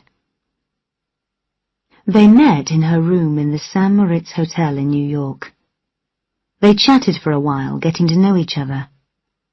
It was the first normal conversation Darby had had for a week, and it was a great pleasure. They sent out for some food, and after they had eaten, he switched on a recorder, and she told him a story. For centuries, the Mississippi River has been carrying mud down to the sea. Where the river meets the sea, marshes have spread out over an enormous area. These marshes are the home for a great many rare and unusual animals, birds, reptiles, and fish. Then, oil was discovered there in 1930. The oil companies began to destroy the marshes. Where the river mud had been creating new land, now the sea was able to wash the land away. Since the discovery of oil, tens of thousands of acres of Louisiana marshland is gone. Every 14 minutes, another acre disappears underwater. In 1979, an oil company owned by Victor Matisse found a very rich oil field worth thousands of millions of dollars. Matisse wanted it all. He knew that others would buy the surrounding land if they heard there was a major oil field there, so he pretended that nothing had happened. He stopped work there and waited. Slowly and patiently, as the years passed, he bought the surrounding land. He created new companies, lots of them, so that no one would know that he was the buyer. At last, he was ready to begin drilling. Then, a small environmental group called Green Rescue made a legal request to the courts to stop the drilling. The request was unexpected, because for so long Louisiana had profited from the oil companies. The court in Lafayette agreed that all drilling should stop until the case was settled. Matisse knew that this could take years. He was dangerously angry. He spent weeks with his lawyers making plans. But every move they made was disallowed by the courts. People were sympathetic to Green Rescue's case. A lot of wildlife was at risk. The marshland where Matisse wanted to drill was home to a great many rare and beautiful seabirds, including brown pelicans. There were very few of these pelicans left. When people thought about the case, they thought about the pelicans. At last, the case came to trial. Green Rescue lost, and that was not surprising. Matisse had spent millions of dollars and had the best lawyers in the country. But the judge still forbade the drilling to start. The pelican was a protected bird under Louisiana law, and Green Rescue weren't finished yet. They would take the case all the way to the Supreme Court. How long would it take to reach the Supreme Court? Gray asked. Between 3 and 5 years. By then, Rosenberg would be dead anyway. Yes, but it might be a Democratic president who was choosing the judge to take his place. Matisse couldn't take that chance. And Jensen was always soft on environmental cases. Matisse needed 2 Republican judges in there, both of whom were supporters of big business. Can you prove that all the companies involved in buying the land in Louisiana are owned by Matisse? It's in the brief, and I've written it all out for you. And then there's the photograph. Tell me. 7 years ago, before the president was elected, he was in New Orleans getting money for the Republicans. Although Matisse stays out of the public eye, he was there that day, and some clever photographer got a picture of him shaking hands with the president. Both of them are smiling, and they look like old friends. It's beautiful. I can easily find a copy of that. This whole thing is beautiful. It's the biggest story since Watergate, maybe even bigger. Gray turned off the recorder and sat back in his chair. They were silent for a short while. Then he asked, Do you think Matisse himself chose Rosenberg and Jensen? No, I'm sure he had advice from a lawyer. He's got lawyers all over the country. Gray sat up again. Does he have any in Washington? Yes, there are 2 firms there who do some work for him. Brim, Stearns and Kidlow is one of them. The other is White and Blazevich, a very old Republican firm. But why are you interested? Gray quickly told her about Garcia. Maybe he works at one of those 2 firms, he said. That would make it much easier to find him. They were both tired. She asked him to sleep on the sofa in her room that night, so that she could get a good night's sleep for the first time for days. He agreed. She was so beautiful that he would do anything to be close to her. He would even sleep on a 5-foot sofa. Chapter 13. Washington. Darby worked in the library all morning and rang Grantham at midday. She had been reading lists of the members at both of the Washington law firms that worked for Matisse. There was no one called Garcia on either list, of course. There were 4 Spanish names among the 190 lawyers who worked for Brim, Stearns and Kidlow, but none among the 412 who worked for White and Blazevich. She rang Gray with this information from a payphone in a cafe on 6th Avenue. As she turned to leave, she saw the short man who had been looking for her in New Orleans. He was here, in New York, walking the streets. He didn't look inside the cafe, however. For the moment she was safe, but it was time to leave New York. 2 hours later, she was at Newark Airport. When this was all over, if she was still alive, where could she go? She thought of the thousands of islands in the Caribbean. No one could find her there. She no longer wanted to practice law. All she wanted to do was reach her 25th birthday, and maybe her 30th too.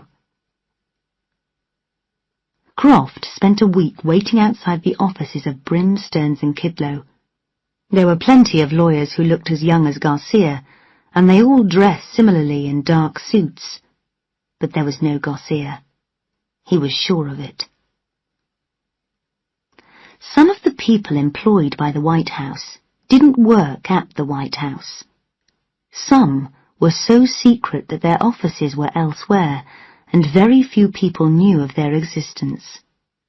Matthew Barr was one of these shadowy people. He was riding in the back of the car with Cole. Cole was silent while Barr read the Pelican Brief. When he had finished, Barr said, "I'd love to know how much of this is true." "So would we," Cole said. "What did the president say about it?" "He agreed that the theory was implausible, so he asked Voiles not to investigate it." "Really? And what if it's true?" "Then the president has got problems. Me too." They rode in silence for a while and watched the traffic. Then Cole said, "We need to know if the brief is true." "If people are dying, it's true. Why else did Callahan and Burheek die?" There was no other reason, and Cole knew it. "I want you to do something." "Find the girl?" "No. Go to Matisse and talk to him." "It won't be easy. He isn't exactly listed in the phone book." "You can do it. You've done more difficult things for us in the past. You've done worse for us, too." "And you think Victor will trust me and tell me his secrets?" "Why not? You're not a policeman. You can help him. You can tell him that the press will have the story soon, and so it would be a good idea for him to disappear. Then he'll trust you." "What if it's true? What will you do next?" "The first thing will be for the president to appoint 2 nature lovers to the Supreme Court. That will show people that we really care for the environment. Then, at the same time, he will get the FBI to start an official investigation into Victor Matisse." Barr was smiling with admiration. "What about the photograph?" he asked. "Easy. It's 7 years old. We say that in those days Matisse was a good citizen, not a madman as he is now. Anyway, by Sunday I'll tell you where he is. I've got a man working on it. Be ready to leave." Darby called Gray at 9:30 the next morning at his office. "I'm here," she said. "Where are you calling from?" Gray asked. "I'm staying at the Tabard Inn. I saw an old friend in New York and decided it was time to leave. I hope I didn't bring any of them with me. I bought 2 plane tickets with my card for them to follow, but I paid cash for the one I really used. Even then I changed planes 4 times.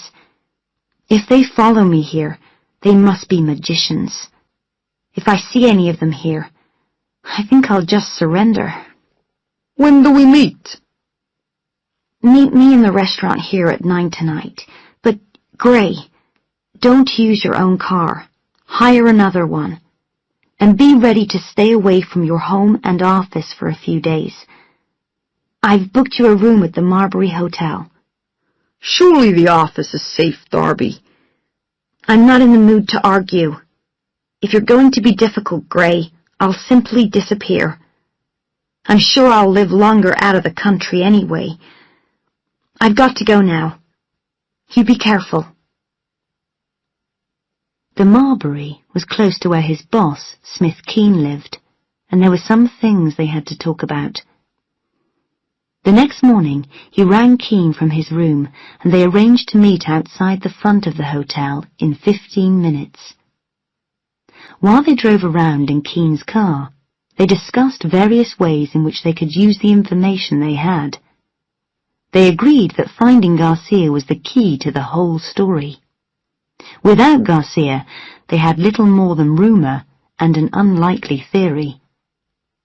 They hoped that Garcia's information really was as important as they were guessing it was. She had told him to stay off the streets and to eat in his room. After Keane had left him near his hotel, he bought a sandwich and a cup of coffee and returned to his room. An Asian cleaning woman was working outside his room. "Did you forget something, sir?" she asked. Gray looked at her. "What do you mean?" "You just left your room, sir, and now you're back." "I left 2 hours ago." "No, sir. A man left your room 10 minutes ago." She hesitated and looked at his face closely. "But now I see that it was another man, sir." He walked quickly to the stairs and ran all the way down to the ground floor. What was in his room? Nothing important. Just some clothes. Nothing about Darby. Her phone number at the Tabard Inn was in his pocket. He had to find her. And quick. Chapter 14. Curtis D. Morgan. Darby spent the day in the Georgetown Law Library, reading and taking notes about the members of the Washington law firms that Matisse used. It was boring work, and her mind often wandered. She thought a lot about Thomas. Matthew Barr went to New Orleans, where he met a lawyer who told him to fly to a certain hotel in Fort Lauderdale, Florida. He wouldn't tell Barr what was going to happen there, but when Barr arrived, he found a room waiting for him. A note at the front desk of the hotel said he would receive a phone call in the early morning. He called Fletcher Cole at home at 10 and told him the news. She stepped on the note when she opened her door. It said, "Darby, I'm in the garden. It's urgent. Gray." She locked the door, went downstairs through the restaurant and out into the garden. She found him sitting at a small table, half hidden behind a wall. "Why are you here?" she demanded in a whisper. He told her what had happened and what he'd done for the rest of the day. He had spent it riding round the city in a dozen different taxis, waiting for dark. Then he came to the Tabard. He was certain that no one had followed him. She listened. She watched the restaurant and the entrance to the garden and heard every word. "I have no idea how anyone could find my room," he said. "Did you tell anyone your room number?" He thought for a second. "Only Smith Keane, but he didn't have time to tell anyone else." "Where were you when you told him?" "In his car."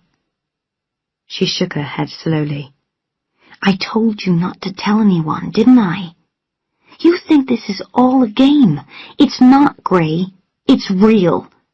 This isn't just a great newspaper story, which is going to make Gray Grantham famous and win him prizes. I've seen people die. God knows how many times I've been close to death myself. These people are dangerous, and they're professionals. They know about you and the Washington Post. They've probably been listening to you since you wrote the first story about this matter. They'll have microphones hidden in your apartment, your car, and your office. It looks as though they've got microphones in Keane's car as well. Do you understand what I'm saying? Last night at dinner, we tried to pretend we were two normal people getting to know each other, but that wasn't real. This is real." She was right, of course. He felt like a schoolchild in front of an angry teacher. "You can stay here tonight," she said, and tomorrow I'll find you another small hotel. After breakfast the next morning, she got on the phone. She rang the Georgetown Law School and pretended to be from White and Blasevich. She said that their computers were not working, and that for the sake of her records, she needed to know which students had worked for White and Blasevich last summer. She waited, with her hand over the mouthpiece of the phone, and looked at Gray. The secretary from the law school came back on the phone. 7 of them, Darby said. Thank you. She wrote down their names. And do you have their addresses, please? We need them for our records. She wrote down this information, too. That was brilliant, Gray said when she had finished. Now all we need to do is find as many of these students as we can, show them your photograph of Garcia, and hope that one of them recognizes him and can tell us his real name. Why couldn't we just wait outside the firm's building until he came out and then follow him? That's what Croft was doing at Brim, Stearns and Kidlow. Too risky. It seems likely that White and Blasevich were involved in some way in the killings. There are people who know my face, and we know they're looking for you, too. What if they're guarding White and Blasevich? They would see us, and then we'd be dead. They hired a car and began to try to find the 7 students. Gray found 2 of them at home, and Darby spoke to another as he was leaving a class at the school. None of them recognized Garcia. They met at 10:45 and compared notes. At 11, students were leaving their classes, and she found another of the 7 students, but he too knew nothing. A 5th was working in the library. She didn't like answering Darby's questions, but she admitted that she didn't know Garcia. Only 2 left, Edward Linney and Judith Wilson. Wilson was expected back at her apartment at 1 o'clock, so Gray spent the rest of the morning trying to find Linney. But he was not at home, and no one at the school seemed to know where he was. They hadn't seen him for several weeks. They drove together to Judith Wilson's apartment.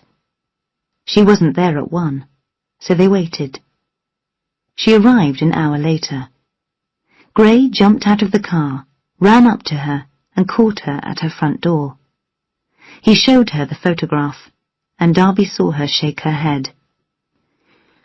Linney had better be good, he said as he got back into the car. But where is he? I hope we find him today, she said, because tomorrow I leave the country if we don't. Back at the law school, one of his fellow students at last told them where he was. In a private hospital. He was well on the way to becoming an alcoholic, and his parents had ordered him to spend some time there. The nurse at the front desk of the hospital told Gray that Mr. Linney was in room 22, but refused to let him see him. Gray asked to see the manager, and while the nurse was fetching him, Gray whispered to Darby, "Room 22." She left the waiting room and boldly walked to his room. She knocked and went in. The young man looked surprised to see her. "I'm Sarah Jacobs," she said. "I work for the Washington Post. May I ask you a question?" "Yes, but how did you get in?" "I just walked in. You worked at White and Blasevich last summer, didn't you? Do you recognize this man?" She showed him the photograph. "Yes, what's his name? I can't remember. He works in the oil and gas department." Darby held her breath. Linney closed his eyes and thought. "Morgan. Yes, that's it. His surname is Morgan, but I can't remember his first name. What's this all about?" "I'll tell you later," Darby said, and left. Gray was waiting for her back in the car. She didn't say anything, but immediately looked at the notes she had taken in the law library. There he was. Garcia, is Curtis D. Morgan," she said. "Let's go." Chapter 15. 2 Appointments.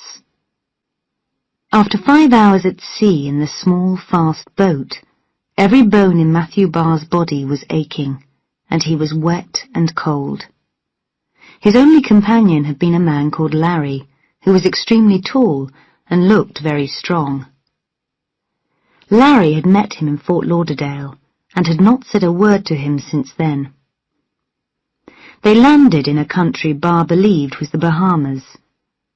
A car took them to a small airfield where a Learjet was waiting. The flight took about 45 minutes. Another car took them to a large house.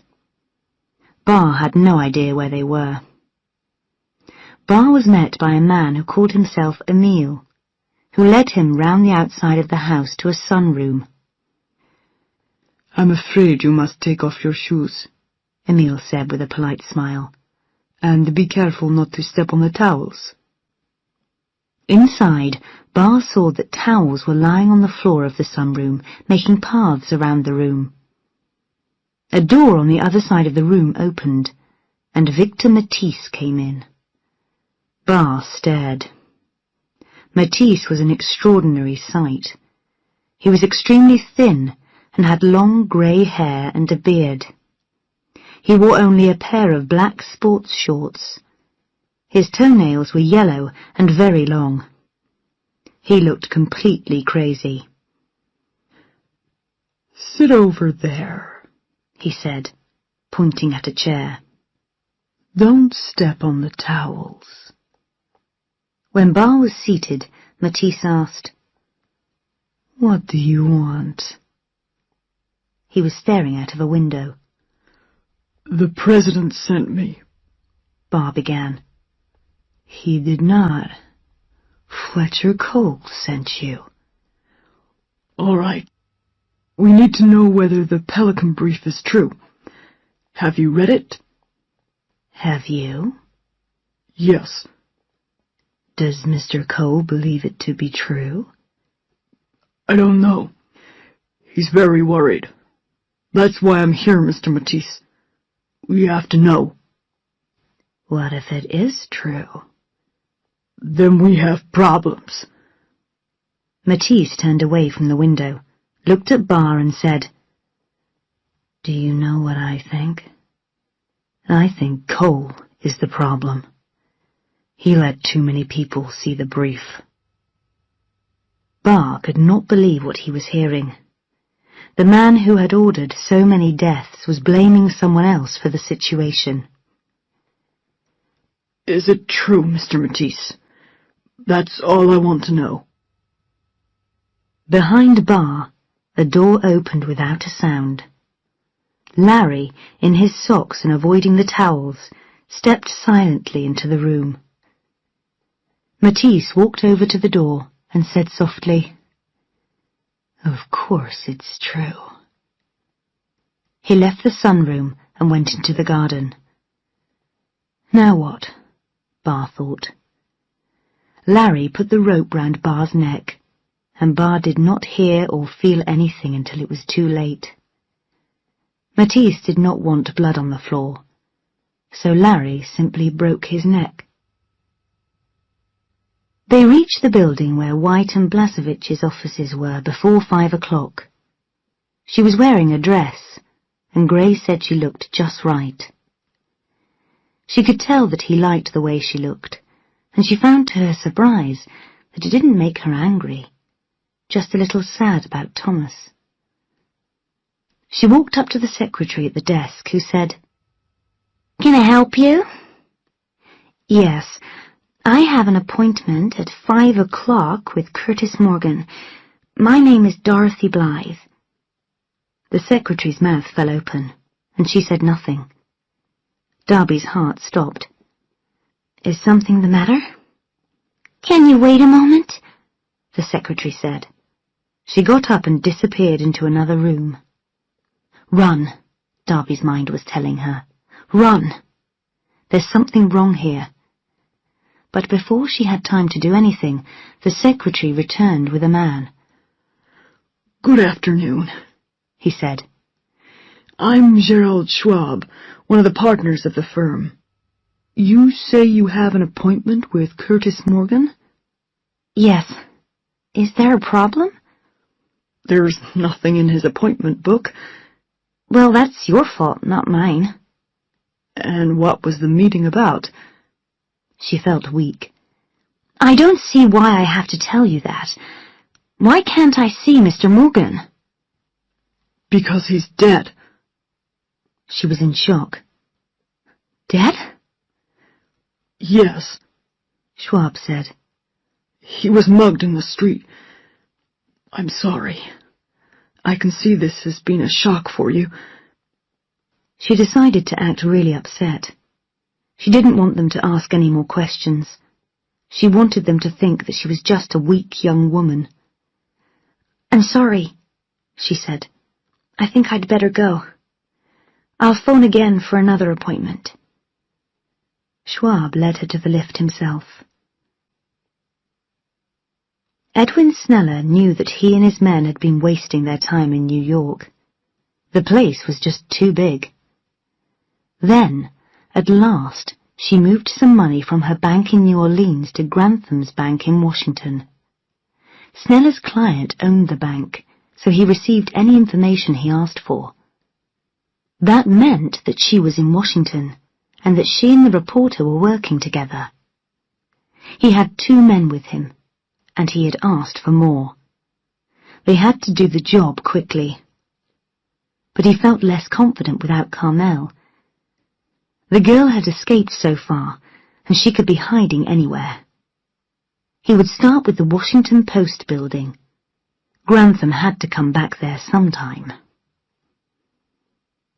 Gray found Curtis D. Morgan's address in the suburbs, and they drove out together to the house. Mrs. Morgan's father, however, refused to let them in to see her.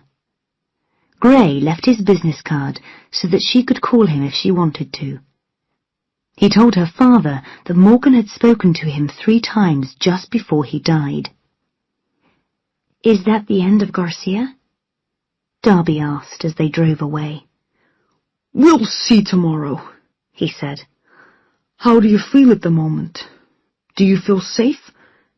I'll be glad to sleep in your room tonight, just like I did in New York." But I don't have a sofa here, she said.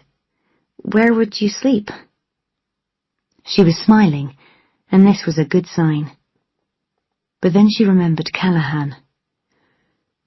I'm not ready, Gray. I'm sorry. She rested her head on his shoulder while he drove the car. I'm still frightened to death, she said. Chapter 16. Morgan's Story. Beverly Morgan called Gray at 4 o'clock the next morning. My father would be angry with me if he knew I was calling, she said. The reporters were horrible to us after Curtis was killed, but I need to talk to someone. She asked him how he knew her husband, and Gray explained about his phone calls and the murders of Rosenberg and Jensen. He spoke to her patiently for a long time, until he won her confidence. What do you think he knew? She asked.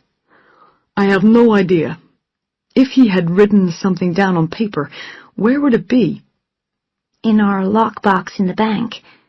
But that's where all his legal papers were, so I've already looked in there. I did find another key in his desk, though, last Saturday. Gray held his breath. A key to another lockbox? Yes, a box at First Columbia Bank. That's odd, because we've never used that bank. I wasn't in a hurry to go to the bank and look in the box, because I already had all his legal papers. Maybe it was even something I wouldn't want to see. Would you like me to look in the box for you? Gray asked. I hoped you would say that. Yes, please. I'll come round and get the key now. He and Darby drove to the bank the next morning. Mrs. Morgan had given Gray written permission to open the lockbox, so the clerk let them into the strong room. It didn't take them long to empty the box. All it held was a thin envelope. Darby opened the envelope when they were back in the car. Inside was a document written by Morgan and properly signed by a legal witness. The document started, "Since you are reading this, I am probably dead." It was a powerful first sentence. In the document, Morgan described who he was and where he worked. He said that he often worked for one of the firm's clients, who was called Victor Matisse. The partner in charge of Mr. Matisse was F. Sims Wakefield. Morgan explained the Louisiana case and how important it was to Mr. Matisse. It was important to White and Blazevich too, since Matisse had promised them a share of the profits from the oil. On or about the 28th of September, the document continued, Morgan had been in Wakefield's office collecting some files. When he returned to his own office, he found that by mistake he had picked up a note from Wakefield's desk, together with the files. A copy of the note was joined on to Morgan's document. The note was dated the 28th of September and was from Marty Vermano, another partner. It read, "Sims, tell our client that the court will be easier on him if Rosenberg is retired. The second retirement is a bit unusual. It is Jensen, who, as you know, has those other problems." The note amazed and frightened Morgan. Realizing its importance, he made a copy of it and returned the original to the bottom of the pile of files. 10 minutes later, Wakefield came into his office, looking pale and worried. They found the note under the files, and Wakefield asked Morgan if he had read it. Morgan said no. Wakefield looked at him very closely, but seemed satisfied. That night, he left the papers on his desk very tidy. The next morning, he could see that someone had searched his desk. He began to see Vermano in Wakefield's office more than usual. Wakefield stopped him working for Matisse. Then, Rosenberg and Jensen were killed. He was sure that Matisse had ordered the killings. He thought that people were following him. He had decided to hide his copy of the note together with this document in a bank, in case he was killed. He was very frightened. That was the end of the document. The thin-faced man watched the car come fast round the corner and park illegally outside the post building. The man and the woman jumped out of the car and ran past him into the building. He had a gun inside his jacket, but it all happened too fast. Smith Keene and the Post's lawyer, Vincent Litsky, read through Morgan's document. When they had finished, Gray said, "Well, gentlemen, there's your independent witness. Can we print Darby's story now?" Keene and Litsky looked at each other. Keene left the office for a few minutes to speak to the newspaper's owner. When he came back, he said, "Okay, Gray, we do the story. How long will it take you to write it?" "I already know the shape of it," Gray replied. "I only have to write the details. It should take me about 2 hours." "It's 11 o'clock now," Keene said. "Try to finish it by 3. Litsky needs time to read it before we print." With Darby's help, he finished the story on time. Keene and Litsky read it and made some changes. Darby was watching something out of the window. "When I've rewritten the story," Gray said, when Keene and Litsky had finished, "I have to make some phone calls. "We'll be back at 3:30, Keene said. They're outside, Darby said softly, when Keene and Litsky had left the room. "Who are?" I was watching a man standing on the corner. He looks innocent enough. He's just standing there drinking coffee from a cup. But he's been there a long time. I saw him earlier as well. And just now, when you were talking, I saw the short man who chased me last week come up to the coffee drinker. They talked for a minute, and then the short man disappeared again. They're just waiting for us to leave the building. Chapter 17. Time to trust someone. The first phone call was to a friend of Grantham at the FBI. "Phil, this is Gray Grantham. I've got the recorder on." "That sounds serious. Go on." "We're going to print a story tomorrow about the Rosenberg and Jensen killings. We're going to name Victor Matisse as the man behind the killings, and also 2 of his lawyers here in Washington. We'll connect this story with the killing of Verheek in New Orleans. We believe the FBI knew about Matisse early on, but refused to investigate at the request of the White House. We want to give you the chance to comment." There was silence. "Phil, are you there?" "Yes, I think so." "Any comment?" "I'm sure we will have a comment, but I'll have to call you back." "Okay, I'll look forward to it." In fact, it was Voiles himself who called back about 10 minutes later. He demanded to speak to Smith Keene. "What are you doing, Smith?" he said. "We're still investigating Matisse. It's too early to be sure.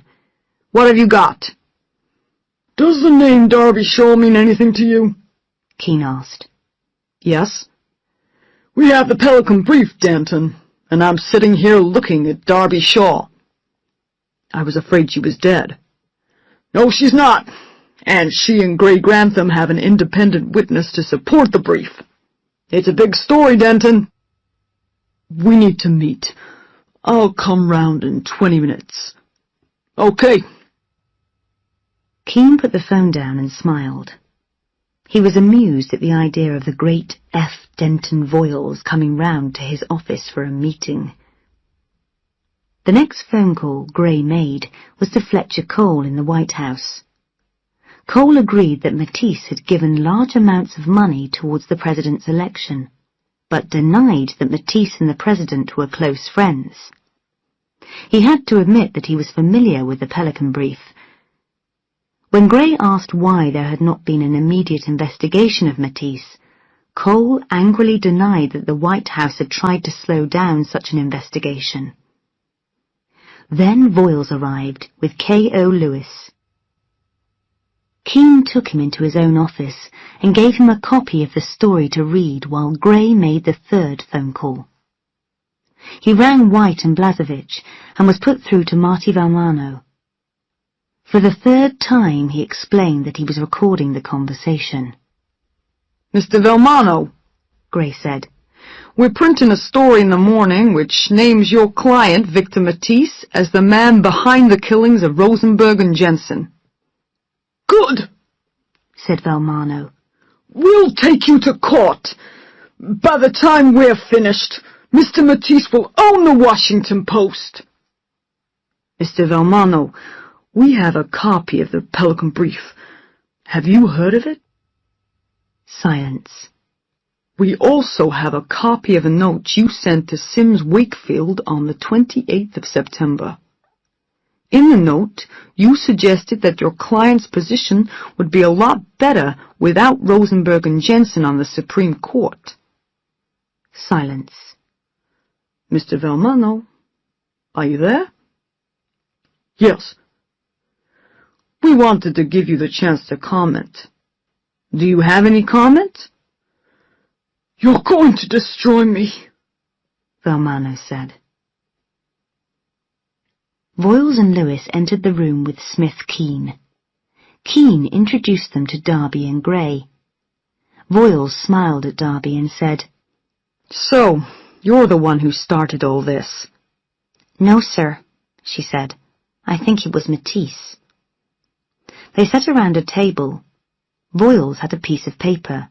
He said, I'm going to read you something. This is official, and you can use it in your paper. Anything else Louis or I say is unofficial, and you can't use it. Is that clear? Keene and Grantham said yes. All right, Voiles said. We received a copy of the Pelican Brief 2 weeks ago and showed it to the White House on the same day. It was personally delivered by K.O. Lewis to Fletcher Cole. Eric East was also present at the meeting.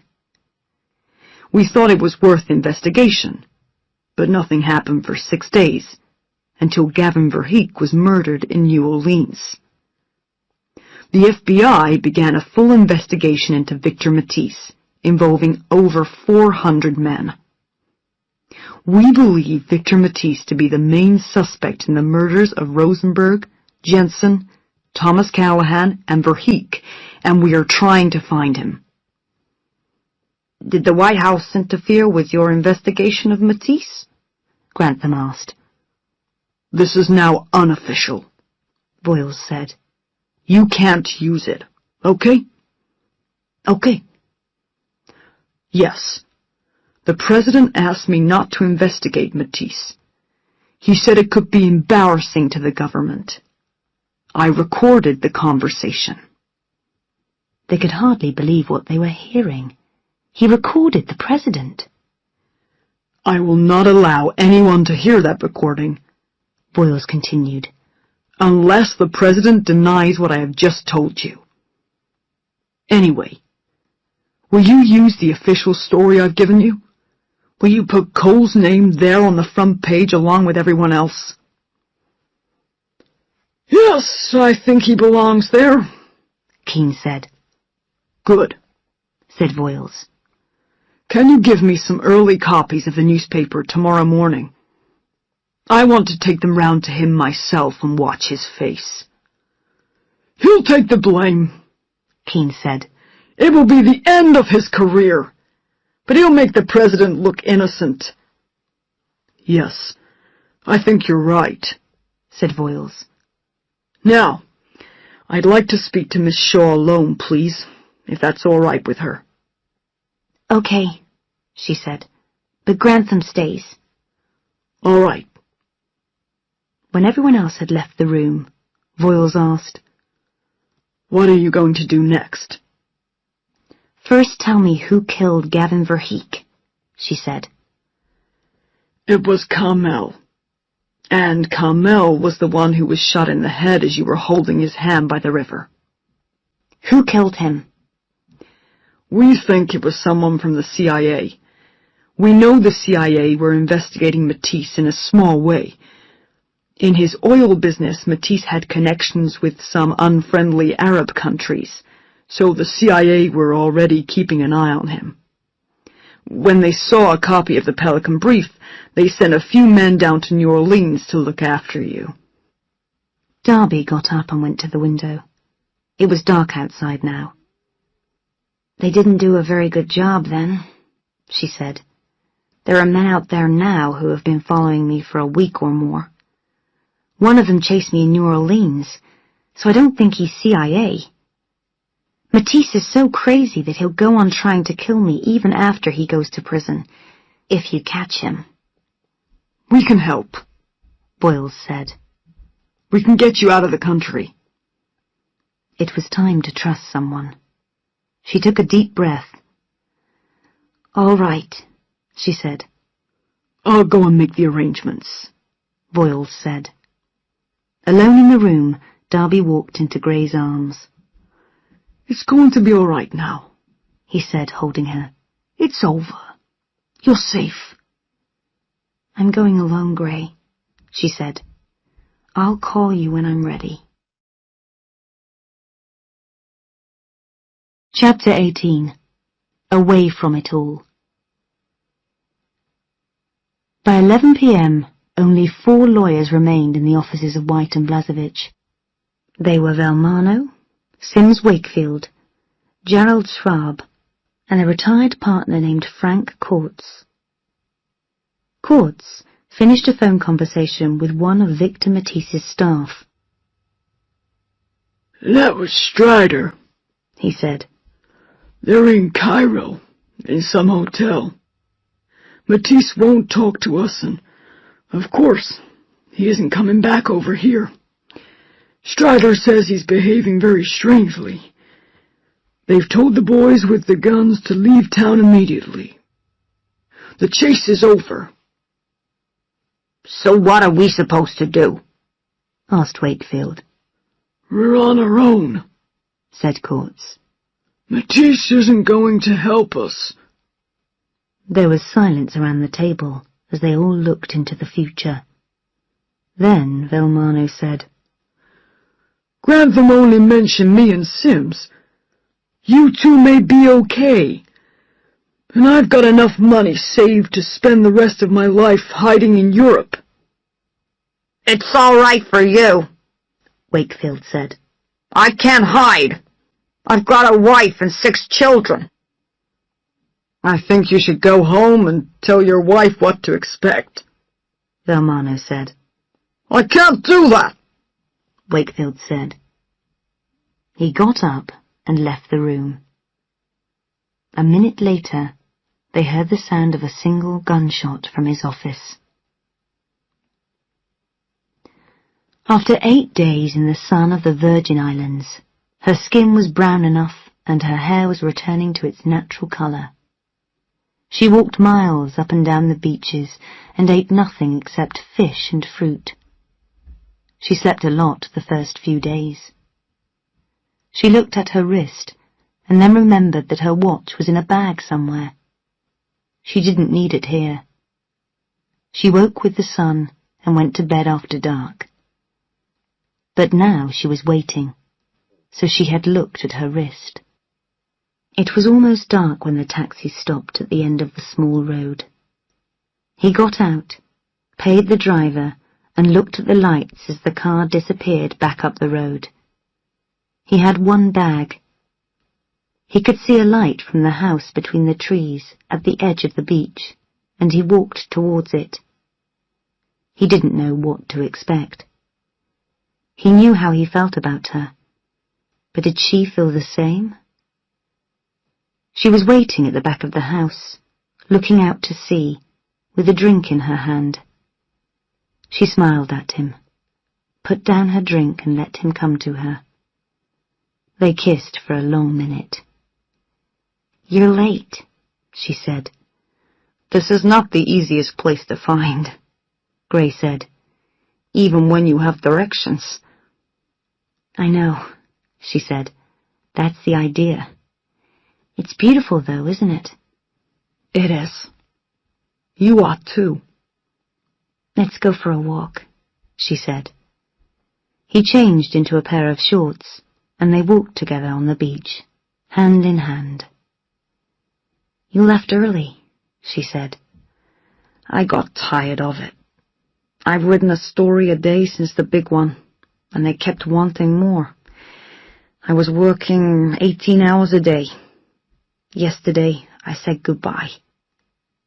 "I haven't seen a paper for days," she said. "Cole's finished. The president will be okay. I don't think he did anything really bad. He's just stupid.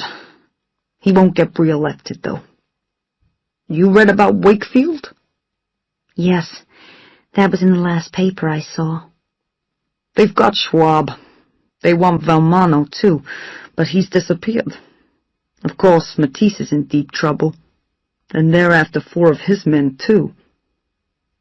They walked in silence along the beach. She put her arm round his waist and he pulled her closer. "I've missed you," she said softly. He breathed deeply, but said nothing. "How long will you stay?" she asked. "I don't know. A couple of weeks. Maybe a year. It depends on you." "Let's take it a month at a time. Okay, Gray?"